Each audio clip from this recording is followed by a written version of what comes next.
Ya, muy bien. Entonces, continuamos con esa parte de la historia. Estábamos hablando de que Santo Domingo y la Orden de Predicadores siempre estuvo ligado con la Biblia. Es decir, Santo Domingo llevaba el Evangelio de San Mateo, las cartas paulinas, y a lo largo de su vida, de su misión, siempre estaba acompañado de la reflexión de estas lecturas bíblicas, ¿no? Ahora, en cuanto a la historia de la Orden de Predicadores, San Raimundo de Peñafort va a ser uno de los primeros en fundar la Studia Linguarum en Barcelona, que va a estar destinado para que los frailes que iban de misión a otros lugares donde no estaba presente el cristianismo, pudieran empaparse de la cultura, pudieran entender el contexto donde iban. Entonces, este Studia Linguarum, fundada por San Raimundo de Peñafort, va a ser como un antecedente para conocer el contexto, conocer la cultura y conocer el credo, la fe de personas, ¿no? Entonces, como primer punto tenemos antecedentes en la orden de predicación que están destinados al estudio de la Biblia. Y posteriormente, estamos hablando en el contexto de la Edad Media, tenemos la cátedra en los estudios generales. Esta cátedra estaba fundamentada sobre todo en el estudio del hebreo para poder conocer también un poco acerca de la cultura judía, para poder entender mejor el tema bíblico, el pensamiento, la cosmovisión que tienen los judíos, porque nosotros los católicos nacemos de la cultura judía, ellos son, podríamos decir, nuestros hermanos, nuestros padres, de las cuales hemos aprendido, porque Jesús fue judío, ¿no? Si nos ponemos en ese... Y en esta misma dinámica de las fundaciones que tuvieron estas escuelas a lo largo de la historia de la orden, tenemos la Escuela Bíblica y Arqueológica de Jerusalén, que está asociado a Fray María Joseph Lagrange. Vamos a hablar justamente de Fray María Joseph Lagrange, que es un dominico que ha marcado historia en la orden de predicadores y sobre todo en la investigación bíblica. Estas escuelas de las que estamos hablando actualmente surgen en la Edad Media, ¿no? Al mismo tiempo que las grandes universidades que surgen en Europa, como es Salamanca, Bolonia, París, Oxford, en ese contexto van a surgir estos estudios que les voy mencionando, ¿no? Ok, siguiente. Ok, ahora vamos a hablar sobre el padre Lagrange, los orígenes de la Escuela Bíblica de Jerusalén. El padre Lagrange va a entrar en la orden de predicadores en 1879. Francia tiene una política anticlerical, es decir, cuando ingresa a los 24 años el padre Lagrange va a recibir el hábito de la orden de predicadores. Pueden ver en la foto el padre Lagrange ya viejito en Jerusalén estudiando, pero cuando ingresa a los 24 años, y el gobierno de Francia en el año 1880 va a prohibir la enseñanza religiosa. Y por lo tanto, como no podían formarse los frailes allá en Francia, los frailes van a ser exiliados a otro lugar, los van a sacar de Francia para que puedan continuar con su formación. Es así que los frailes de Francia van a llegar a España y van a ser recibidos en el convento de Salamanca. Entonces, estos frailes que salieron de Francia, exiliados por el gobierno, por la prohibición que se había generado, se quedan en el convento de Salamanca de España y ahí realiza toda su formación el padre Lagrange, ¿no? Se ordena sacerdote en 1884 y cuando termina los estudios va a regresar recién a Francia y finalmente va a viajar a Viena para estudiar lenguas orientales, ¿no? Entonces, estamos hablando actualmente de la vocación del padre Lagrange, ¿no? Que entra en un contexto anticlerical en Francia, toma el hábito de los dominicos, el hábito que nosotros tenemos, es el hábito de los dominicos, luego los exilian a España, termina su formación en España, y una vez terminados sus estudios y ordenados sacerdotes se iba nuevamente a Francia, ¿no? Ahora, la pregunta es, ¿cómo llegó el padre Lagrange a Jerusalén? ¿Cómo llegó el padre Lagrange a Jerusalén? Para esto tenemos que remontarnos un poquito más acerca de los frailes que acompañaban y la historia que iban escribiendo en la orden de predicadores. Hay un nombre importantísimo en este contexto de los estudios bíblicos, que es el padre Matthew Leconte, fray Matthew Leconte, que también es un dominico. Solía acompañar como predicador en peregrinación a Jerusalén a grupos de Francia, sobre todo los asuncionistas que iban a Jerusalén para visitar lugares santos.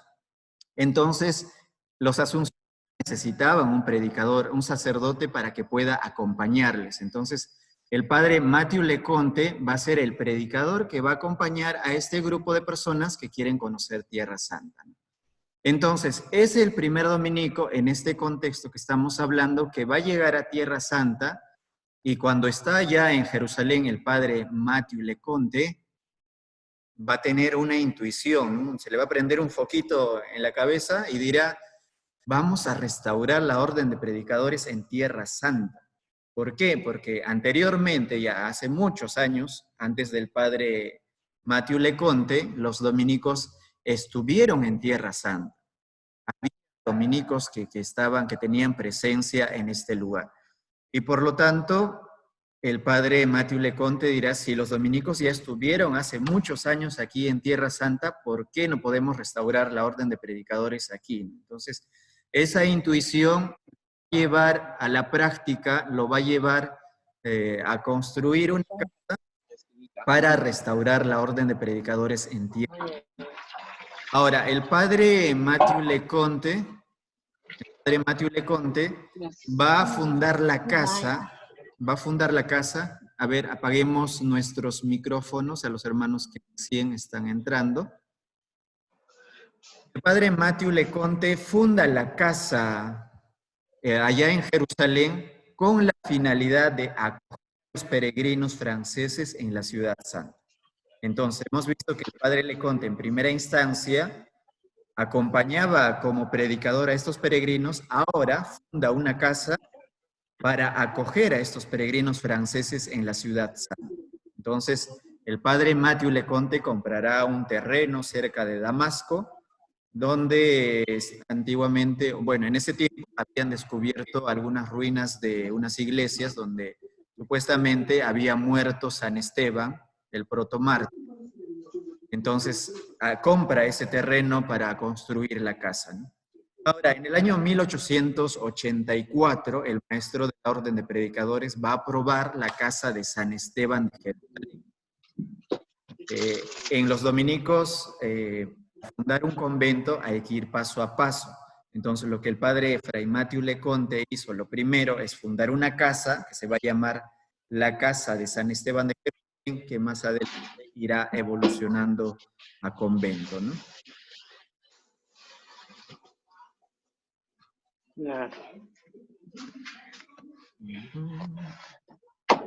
Ya. Ahora, como les decía, ¿no? El padre Matthew Leconte ha iniciado el proyecto de construir una casa en Jerusalén, la casa San Esteban, pero al poco tiempo el padre muere. Entonces, como que el proyecto empieza a... ¿De qué? Una especie de crisis porque quien lideraba este proyecto pues termina muriendo, ¿no? Y se genera todo un caos en ese tiempo, pero surge la figura de otro sacerdote dominico, que va a ser el padre Munier, que va a asumir las riendas de la casa San Esteban.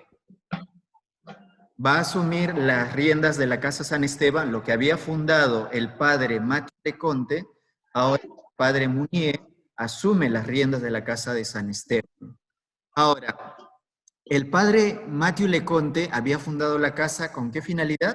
Con la finalidad de acoger a los peregrinos que iban a Tierra Santa y se puedan quedar. Ahora, el padre Munier va a gestar un nuevo proyecto a partir de la idea inicial que tenía el padre Mathieu Leconte. Entonces, el padre dirá, ¿por qué no hacemos, no sé, una escuela donde podamos estudiar mejor la Biblia? Se le ocurrió esa idea al padre Munier.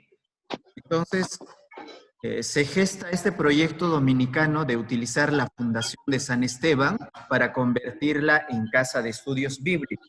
Ahora, van a influir a que se formule este proyecto dominicano, sobre todo tres factores. Es muy importante que nosotros podamos prestarle atención. Estudiar la Biblia sobre el terreno.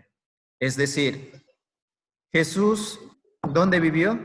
En Jerusalén, ¿verdad? O en esa zona de Palestina, Galilea, Jerusalén, toda esa zona de tierra santa. Entonces, como los dominicos están ahora, en ese tiempo en Jerusalén, dirán, ¿por qué no estudiamos la Biblia sobre el terreno, sobre la zona donde se escribió, se formó la Biblia? Entonces, uno de los factores va a ser esa, ¿no? Estudiar la Biblia sobre el terreno donde se escribió. Ahora también había otros factores en ese tiempo. Uno de ellos es el problema de la cuestión bíblica, ¿no? Es decir, había en ese tiempo discusiones sobre si realmente la Biblia había que estudiarse al pie de la letra como lo estábamos tomando los católicos, o había que introducir nuevos métodos, nuevas formas para comprender mejor la Biblia, o había que tomarlo como literatura simplemente y analizar en qué consistían los escritos, cómo era el giro lingüístico, etcétera, ¿no? Entonces, había una discusión y aparte de eso también había descubrimientos de otros investigadores que incluso se habían atrevido a decir en ese tiempo que el Pentateuco no lo escribió Moisés, ¿no? Sino que tiene otros autores, etcétera, ¿no? Eso ya más adelante les explicaré, pero se habían descubierto muchas cosas y la cuestión bíblica estaba en duda, estaba en discusión y por lo tanto había que fijar posiciones. Los dominicos asumen este reto, ¿no? Y otro de los factores que influyen para que se construya este proyecto dominicano es que la tradición de la orden implicaba que desde Santo Domingo la Biblia era una fundamental para los frailes. Les decía que Santo Domingo llevaba siempre el Evangelio de Mateo, las cartas paulinas. Los frailes habían fundado escuelas para seguir profundizando en el contexto a donde iban a evangelizar y se seguían formando en idiomas orientales para predicar mejor. Entonces la Escuela Bíblica de Jerusalén estaba en ese ritmo, estaba en esa misión propia de los frailes predicadores. Ahora, el padre Munier, para gestar este proyecto dominicano que estábamos hablando nosotros, que es la escuela bíblica allá en Jerusalén, te encuentras solito, ¿no? Si tú te encuentras solo con un proyecto de ese tamaño, pues no puedes hacer nada, ¿no? Entonces el padre Munier va a recurrir a los provinciales de Francia para pedir ayuda, sobre todo ayuda en el sentido económico, en el sentido de profesores capacitados que puedan ir allá a Jerusalén para que puedan apoyar en este proyecto. Pero resulta curioso porque los provinciales de Francia no van a responder, es decir, no van a apoyar a la iniciativa de este padre Munier que estaba gestando todo dominicano, ¿no? Y el único que responde a esta petición del padre Munier es el provincial de Toulouse destinando un sacerdote. Y curiosamente, este sacerdote será aquel sacerdote que ha ido a Viena para estudiar lenguas orientales. Estamos hablando del padre Marie-Joseph Lagrange. Entonces, es el único destinado de la provincia de Toulouse de Francia que lo van a enviar a Jerusalén junto con el padre Munier. Entonces, ya hemos visto, ¿no? El padre Munier gesta un nuevo proyecto, fundación de la Casa San Esteban para convertirse en una de estudios y pide ayuda a otras provincias, a otros frailes de Francia, y el único que responde va a ser la provincia de Toulouse con el padre Marie-Joseph Lagrange. Muy bien, ahora vamos a conocer un poquito más acerca del padre Lagrange. Es un sacerdote brillante, de verdad, y nos sentimos orgullosos de contar con un sacerdote dominico, con un hermano dominico que se ha metido en el tema de la Biblia, ¿no? Y que nos ha dejado la valla muy alta, muy alta. Ahora, decíamos que la provincia de Toulouse va a destinar un sacerdote y el padre Lagrange en el año 1890 va a partir a Jerusalén. Parte a Jerusalén y cuando su provincial le avisa que va a ir destinado a Jerusalén, el padre Lagrange se emociona porque le interesaban las lenguas orientales, le interesaba el tema de Biblia y va a empezar a gestionar o a pensar un programa de estudios bíblicos para la escuela, para la futura escuela que se estaba gestando, que se estaba fundando allá en Jerusalén. Y al padre Lagrange lo mandan solamente por 6 meses, porque el padre Lagrange, como había estudiado en Viena, pues el maestro de la orden de ese tiempo tenía un proyecto pensado para él, que cuando termine sus estudios se quedaría en Viena apoyando en la Universidad en Viena, ¿no? En ese tiempo, ¿no? Pero el padre Lagrange, cuando llega a Jerusalén, se emociona del contexto, se emociona de la cultura, se emociona de la cultura judía, de que Jesús era un judío y que necesitaba estudiar la Biblia en ese contexto y decide quedarse, decide formar parte de este gran proyecto que se estaba gestando. Y una vez también, nuevamente nos enfrentamos a otro pequeño crisis en esta pequeña historia que les voy contando, porque si bien ya está el padre Mounier, está el padre Lagrange, pero todavía faltan personas, falta recursos humanos, falta dinero, faltan profesores para iniciar con esta escuela que se estaba gestando. Y nuevamente el padre Lagrange y los sacerdotes que acompañaban esta comunidad, San Esteban, estamos hablando de la comunidad San Esteban de Jerusalén, van a Francia para pedir apoyo. Y nuevamente, ¿no? Los frailes de Francia, los hermanos de Francia, no van a apoyar al padre teniendo esta iniciativa, pero sucede algo curioso. En ese tiempo que solicitan ayuda a los franceses, el gobierno francés había decretado Por favor, apaguen los micrófonos. el servicio militar obligatorio. A ver, vamos a silenciar nuevamente los micrófonos. Ya creo que ya. El gobierno francés había decretado servicio militar obligatorio a todos los franceses. Entonces, justo en ese contexto, el padre Lagrange pide ayuda a los de Francia, pero bueno, se negaron nuevamente. Y el único que va a contestar va a ser el provincial de Lyon, una provincia de dominicos, una comunidad de frailes dominicos, que va a enviar 4 novicios y un estudiante para que no puedan entrar al servicio militar obligatorio. Entonces, los manda a Jerusalén el padre Lagrange y con el padre Mounier. Entonces, no es como que estaban apoyando directamente para la causa de la fundación de la Escuela Bíblica de Jerusalén, ¿no? Sino que ya mis novicios no quiero que entren al cuartel, entonces los mandamos a Jerusalén para que puedan continuar sus estudios, ¿no? Eso fue el pensamiento inicial de estos frailes que respondieron a esta petición, ¿no? Ahora,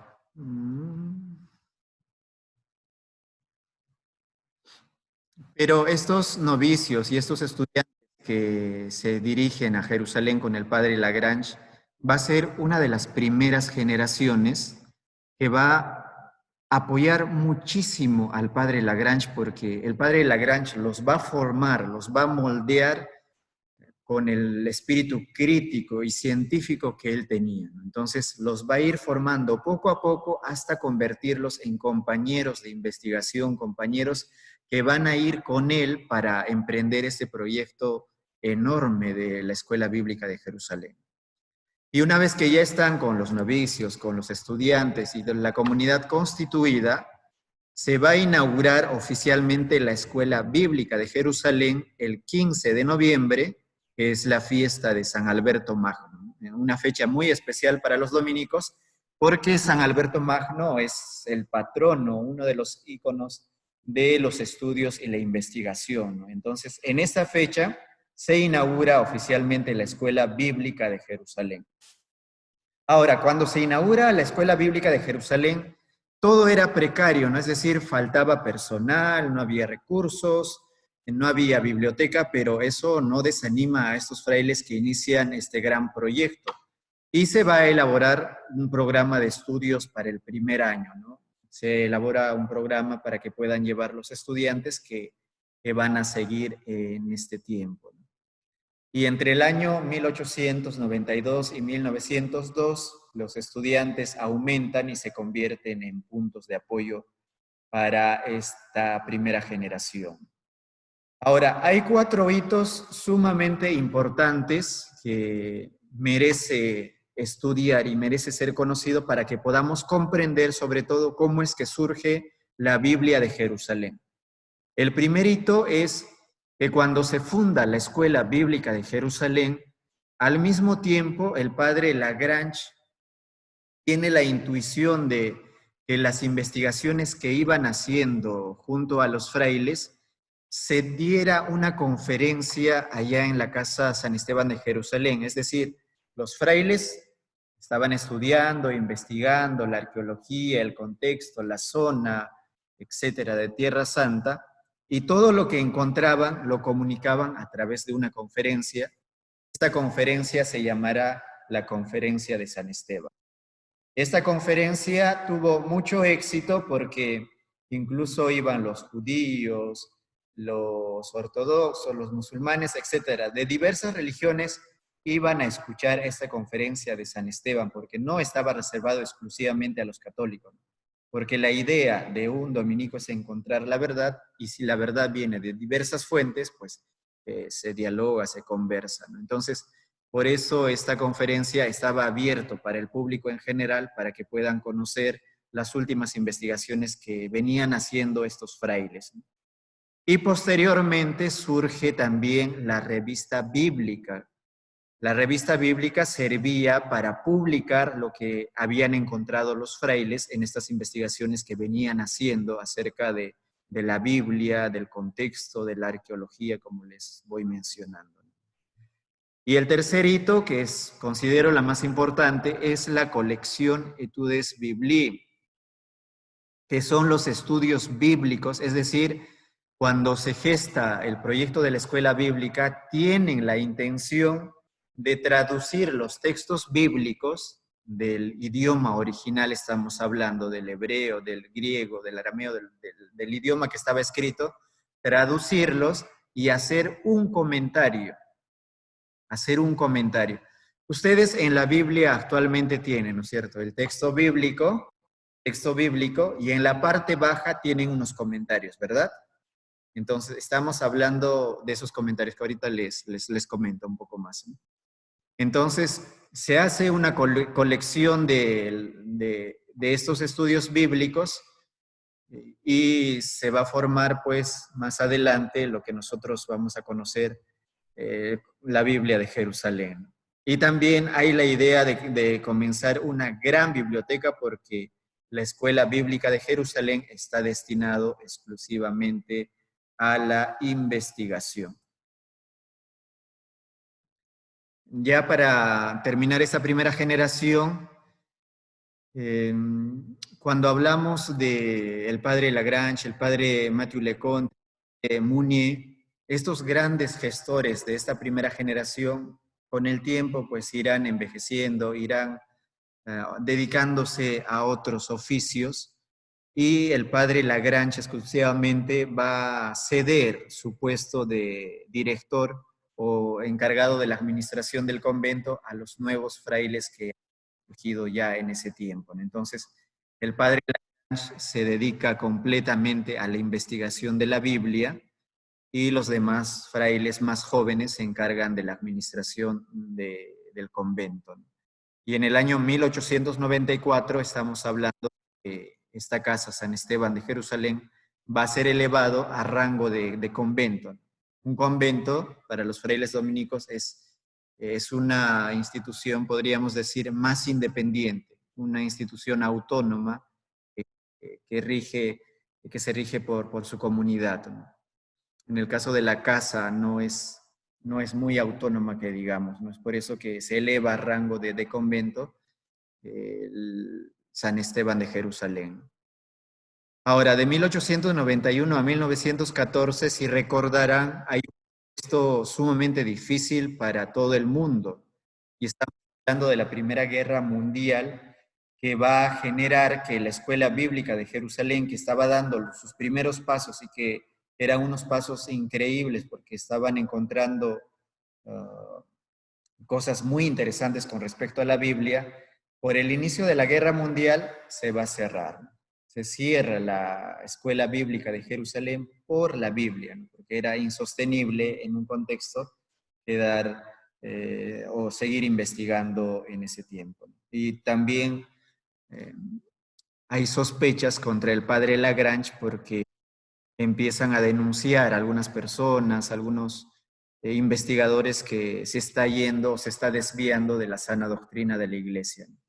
Pero ese es un tema que también merece ser tratado, ¿no? Es decir, cuando el padre Lagrange estudia la Biblia desde su contexto, antes no se habían atrevido a estudiar de esta forma, era muy arriesgado por su parte, ¿no? Pero también como característica principal de la orden de predicadores, que es encontrar la verdad, pues el padre se aventura en ese deseo de encontrar la verdad, la palabra de Dios en el contexto, en el lugar que había sido escrito, ¿no?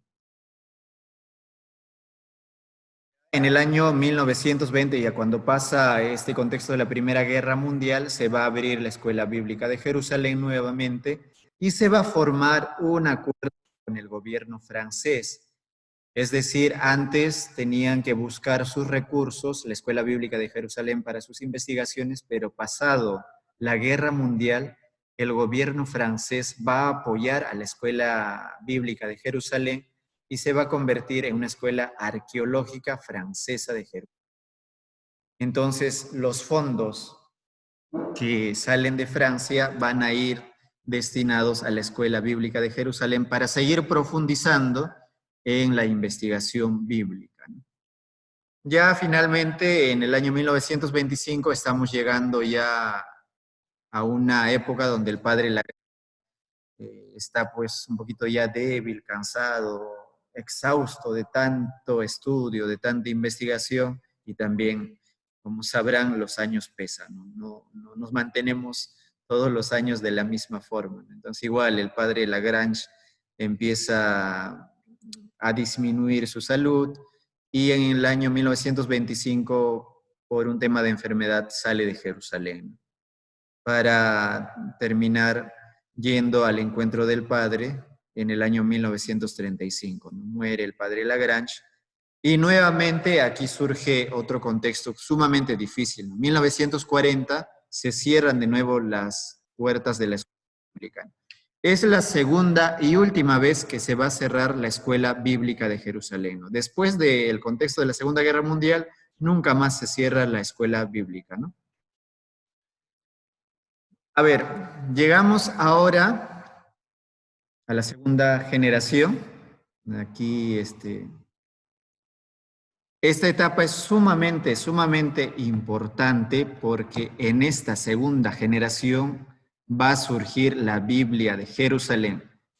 Sé que la mayoría de ustedes tiene en su casa la Biblia de Jerusalén o tal vez tiene otra versión, pero la Biblia con la palabra de Dios y los comentarios en la parte baja recién surge con la Biblia de Jerusalén elaborado por los frailes dominicos. Y una de las figuras sumamente importantes es la de Fray Rolando de Baus. En la foto pueden ver al padre Baus, ya de viejito, ya apasionado con la investigación, la arqueología, que lo vemos ahí con unos rollos antiguos de la Sagrada Escritura, va a asumir el cargo de director de la revista bíblica, ¿no? de Jerusalén. Entonces, el padre Rolando de Baus, que era un tipo muy inteligente y muy sabiondo en este tema de la exégesis bíblica, de investigar la Biblia a profundidad, va a gestar un proyecto, ¿no? de traducir cada libro de la Biblia con notas explicadas.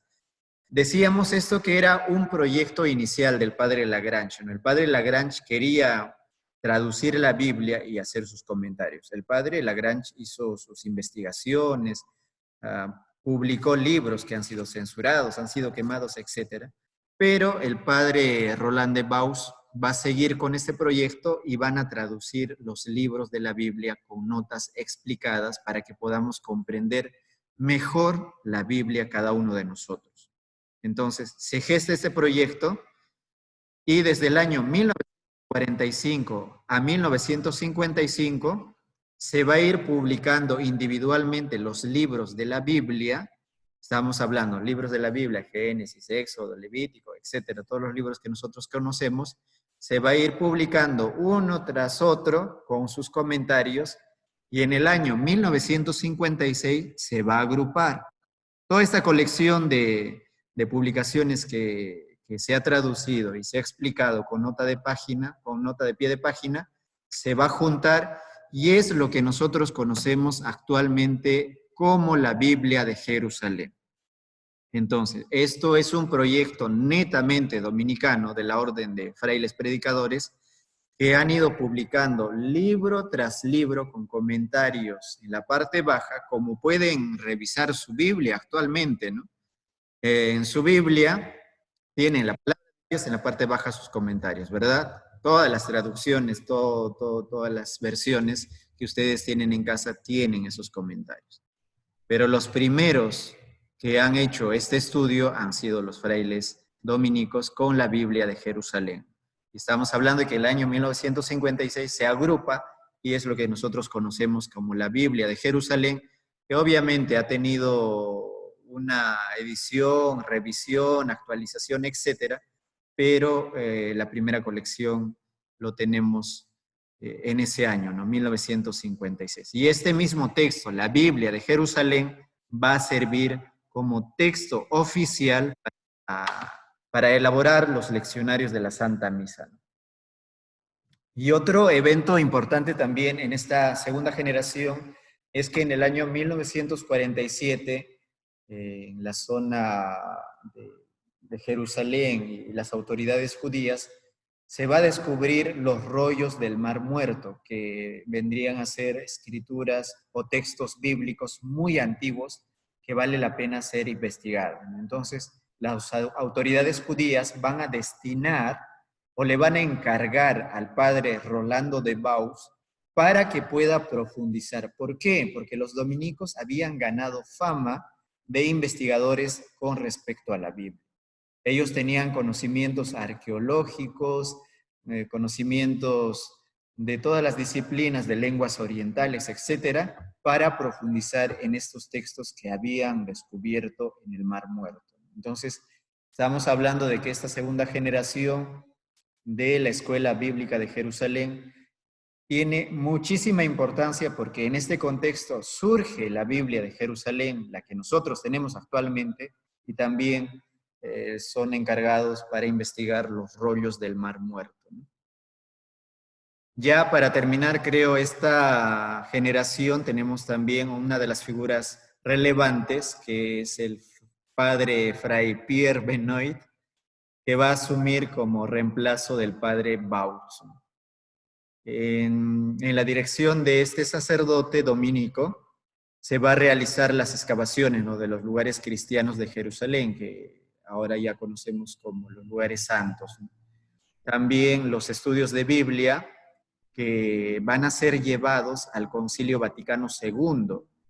Es decir, el padre Pierre Benoit, por sus investigaciones que estaba haciendo el tema bíblico, va a ser llamado al Concilio Vaticano II como un perito experto en el conocimiento de la Biblia para que pueda aportar en los documentos que se estaban en el Concilio Vaticano II. Entonces, hablamos de que en un primer momento había sospechas con el padre Lagrange por sus investigaciones, etcétera, pero vamos evolucionando en el tiempo, en la historia, y uno de los sacerdotes que asumió el liderazgo de la escuela bíblica va a ser llamado al Concilio Vaticano II.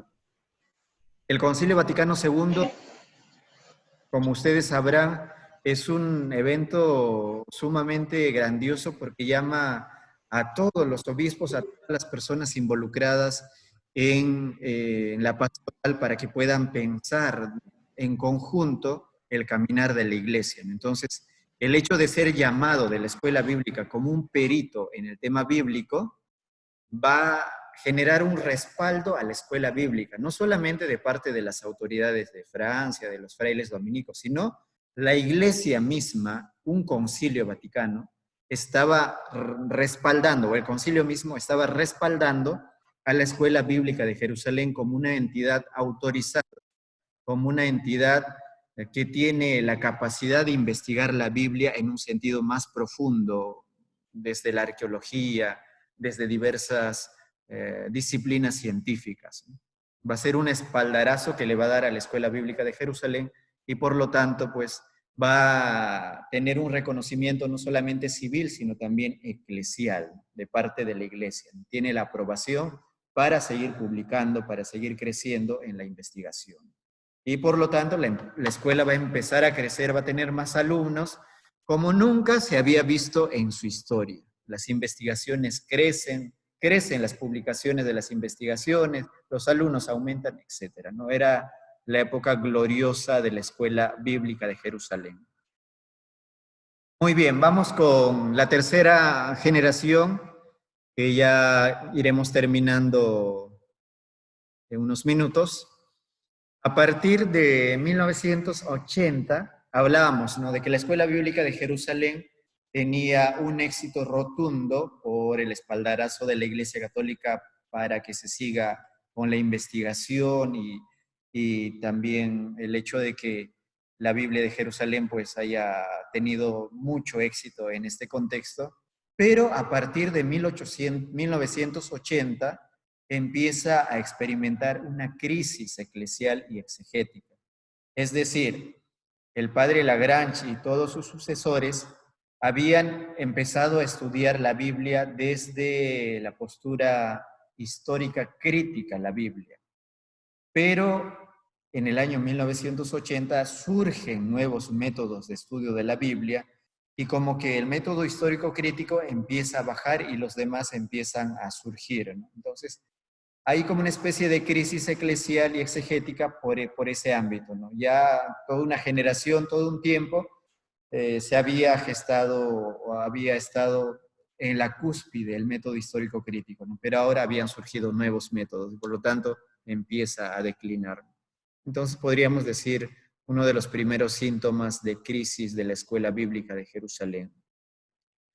Y en esta tercera generación no todo es negativo, sino que la comisión, la Pontificia Comisión Bíblica de Roma, va a darle la capacidad o le va a otorgar esa capacidad de que la Escuela Bíblica de Jerusalén pueda otorgar licenciaturas y doctorados.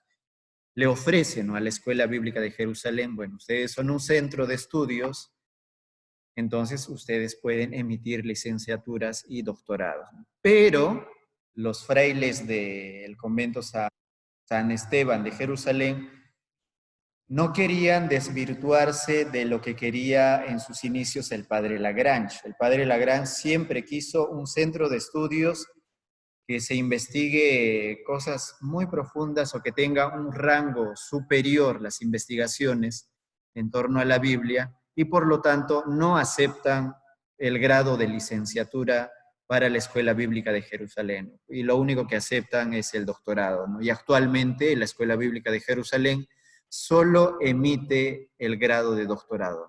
Solamente pueden sacar doctorados en Sagrada Escritura en la Escuela Bíblica de Jerusalén, que nosotros los dominicos actualmente manejamos y estamos en ese proyecto, ¿no?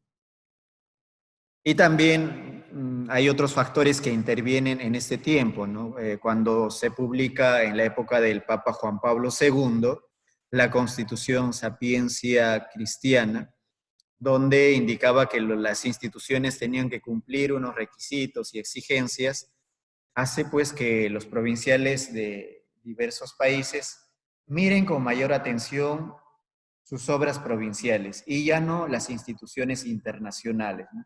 Para que puedan entender mejor esta parte. Los dominicos, en cada país hay provincias, hay viceprovincias, etcétera, ¿no? Que son comunidades de frailes. Cada provincia tiene obras ya sean sociales, educativas, etcétera, ¿no? Pero también hay obras internacionales donde las provincias aportan, todas las provincias del mundo aportan para apoyar, emprender un proyecto internacional. Entonces, con la publicación de esta constitución del Papa Juan Pablo II, los provinciales ya no le prestarán mucha atención a la Escuela Bíblica de Jerusalén. Y también porque implicaba una formación demasiado larga, ¿no? Sacar un doctorado en Sagrada Escritura era un estudio que implicaba hasta 15 años.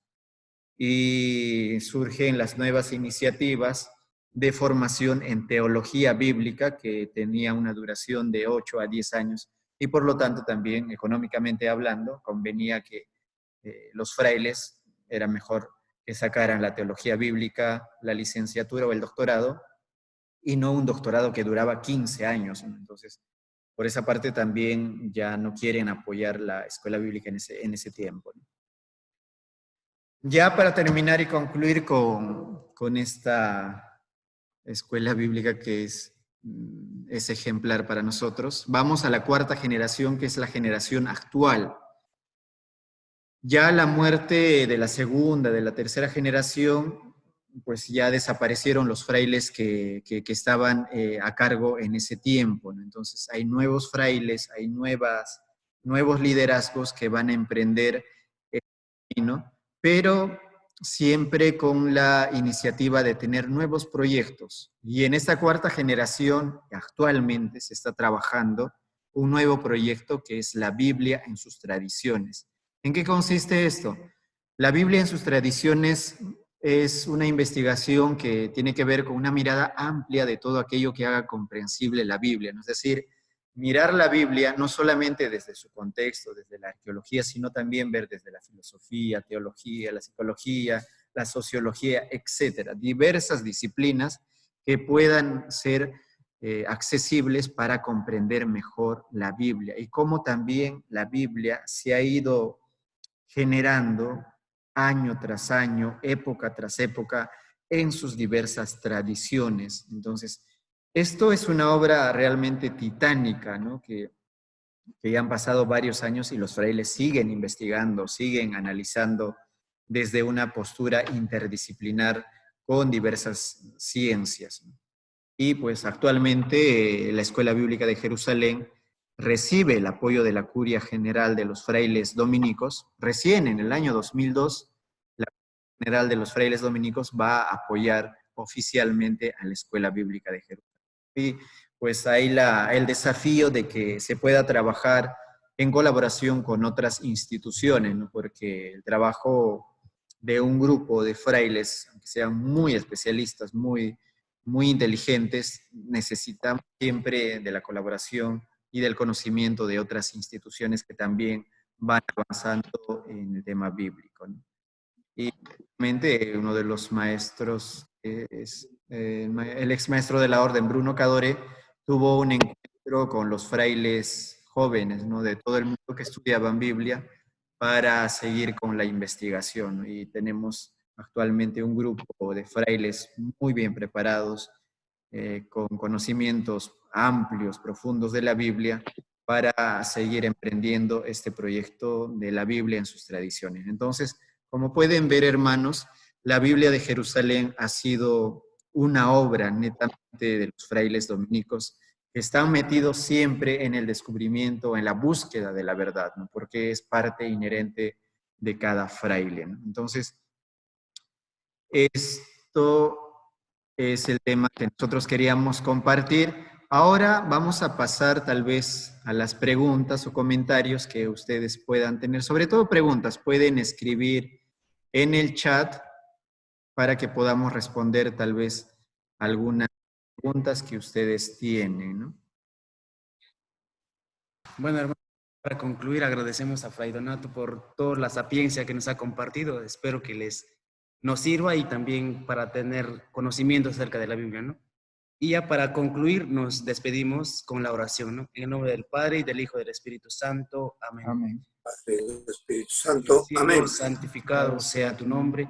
Venga, hágase tu Hágase voluntad en la tierra como en el cielo. Danos hoy nuestro pan de cada día, perdona nuestras ofensas. Danos hoy nuestro pan como de cada también día, nosotros perdonamos a los que nos como también ofenden. nosotros perdonamos a los que nos ofenden. Tentación, No nos dejes caer en líbranos del mal. tentación. Amén. Líbranos del mal. Amén. Domingo, Ruega por nosotros. Ruega por Padre, nosotros. del Hijo y del Espíritu Santo. Amén. Padre. Muchas gracias, hermano, por su atención. Gracias, hermanos. Nos vemos Gracias, entonces frailes. a la próxima semana. A todos. Pedro, Wilfredo, Jorge, Mari, Mayela, Gracias, hermanos. Irma, Ilse, no sé si estás ahí, Clemencia, Rosario, no te duermas, Gracias, Padre. Carla, mucho gusto, Janet, José Luis, Gracias. Esther, muy bien. Gracias, gracias, hermanos, ya nos vemos. Juan Ramón, muchas gracias. Raimeris, muy bien, nos vemos, cuídense. Chao. Adiós.